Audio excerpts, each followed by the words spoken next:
જય શ્રી કૃષ્ણ મિત્રો.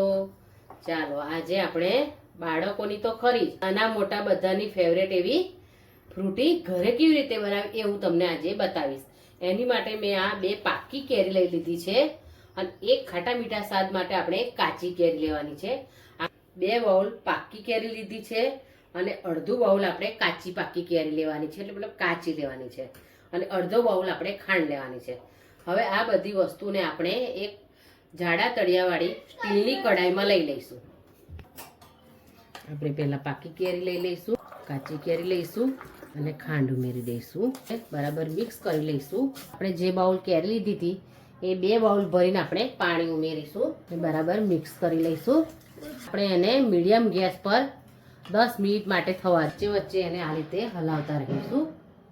આપણું મિશ્રણ તૈયાર થઈ ગયું છે. હવે આપણે એને ગાળી લઈશું એક ગાળનાથી. હવે એક આવી રીતે ગાળણી લેવાની છે, ગાળણીની મદદથી આપણે એને ગાળી લઈશું. આ રીતે આપણે એને ગાળી લઈશું. હવે આપણે આ કેરીના પીસને આપણે ઠંડા થવા દઈશું. આપણા કેરીના પીસ ઠંડા થઈ ગયા છે. હવે આપણે એને મિક્સરમાં લઈ અને ગ્રાઇન્ડ કરી લઈશું. આ જે એનું મિશ્રણનું પાણી બચ્યું છે એને આપણે રવા દઈશું. હમણાં આપણું મિક્સરમાં પલ્પ તૈયાર થઈ ગયો છે. હવે આપણે જે પાણી બચ્યું હતું ઉકાળેલું એમાં જ આપણે આ પલ્પને આ ગાળના વડે ગાળી અને પછી ઉમેરી લેવાનું છે. હવે આપણે પલ્પને આ રીતે ગાળી લઈશું.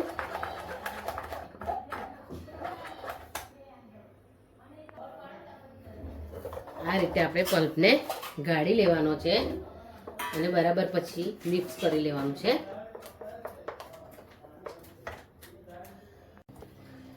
તો આપણો આ ફ્રૂટીનો પલ્પ તૈયાર થઈ ગયો છે મેંગોનો.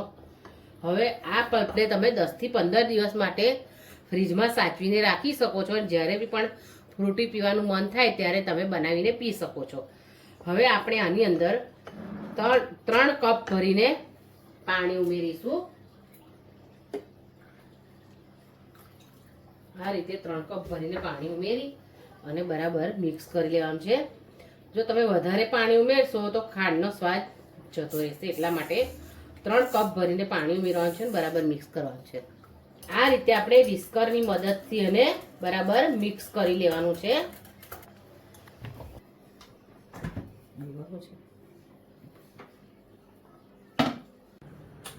તો 2 કલાક પછી આપણી ફ્રૂટી સરસ ઠંડી થઈ ગઈ છે. હવે આપણે એને સર્વ કરી લઈશું. જો આપણે એને સર્વ કરી લઈએ.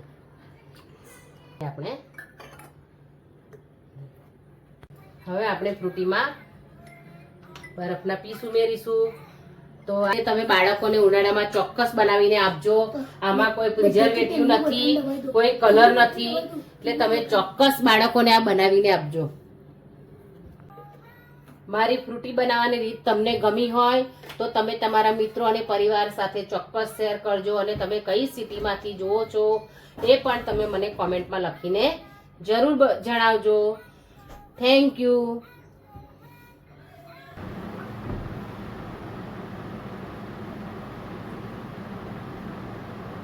મારા બાએ ફ્રૂટી મસ્ત બનાવી છે, તમે પણ બનાવજો. અને મારા બાના ચેનલ લાઈક અને સબસ્ક્રાઇબ કરીને કહેજો કેવી બની છે. અને મારા જે નાના બાળકો હોય ને તમારા ઘરે તો તમે જરૂર બનાવીને એમને પીવડાવજો. એમને ખૂબ મજા આવશે અને એમને બહુ જ મજા આવશે. ગરમીમાં આવું ઠંડુ પીવાનું એકદમ મસ્ત લાગે.